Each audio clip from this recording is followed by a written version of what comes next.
নজর রাখবো পরবর্তী সংবাদে। ৩৫ বছর পর দেওছড়াতে ভেসে উঠল চড়ক গাছ।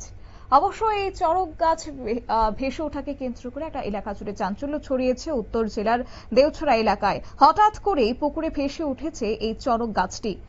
অবশ্য এই ঘটনা ৩৫ বছর পর লক্ষ্য করা গেছে এবং এলাকা জুড়ে একটা স্বাভাবিকভাবে চাঞ্চল্য সৃষ্টি হয়েছে। স্থানীয় বাসিন্দারা জানিয়েছেন যে এই গ্রামের এক ব্যক্তি পুকুরে মাছ ধরার সময় আচমকায় পুকুরের জলে একটি গাছ দেখতে পান।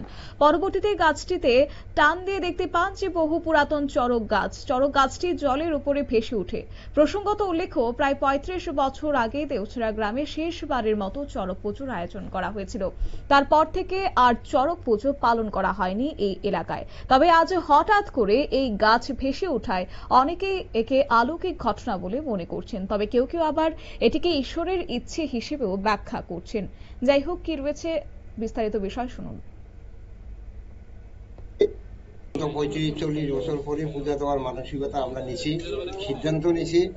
আমরা আরেকটা চড়ক গাছও আনছি, কিন্তু কালকে আমরা মনীন্দ্র দেবনাথের মারফতে আমরা কমিটি খবর পেলাম যে এখানে একটা চড়ক গাছ নদীর পাড়ে তার বাড়ির সম্মুখে আইয়া দেখা দিছে।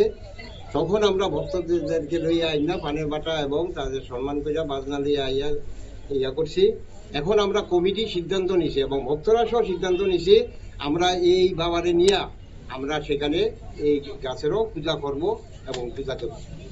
আপনারা কি মনে করেন এই গাছটা যেখানে পাওয়া গেল এত বছর পর, কি মনে করেন, আপনাদের কি মনে হইতেছে?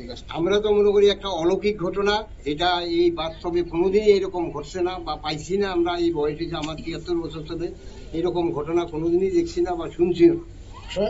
এই নদীতেই প্রথম। কি নাম আপনার? আমার নাম প্রণয় চৌধুরী। অবশ্য এই বিষয় নিয়ে এলাকার স্থানীয় প্রবীণ বাসিন্দা তিনি বলেছেন এই গাছটা অনেকটা পুরনো, সেই পুরনো চড়ক গাছের মতোই দেখতে। এটা যেন আবার সেই পুরনো দিনের কথা মনে করিয়ে দিলেন। এবং ঘটনাস্থলে ইতিমধ্যে ভিড় জমাচ্ছে কৌতূহলী মানুষজনরা এবং কেউ গাছটিকে ফুল দিয়ে, কেউ ধূপ দিয়ে পুজো দিচ্ছেন, কেউ আবার ছবি তুলতে ব্যস্ত। তবে এখন দেখার বিষয় যে এই ঘটনাকে ঘিরে আবার নতুন করে চড়ক পুজোর আয়োজন হয় কিনা, নাকি এটি শুধুমাত্রই প্রকৃতির খেলা। তবে আপাতত দেওছড়া যেন ফিরে গেছে ৩ দশকের পুরনো কোনো স্মৃতির মাঝে। নিয়ে ছোট্ট একটি বিজ্ঞাপন বিরতি, সঙ্গে থাকুন।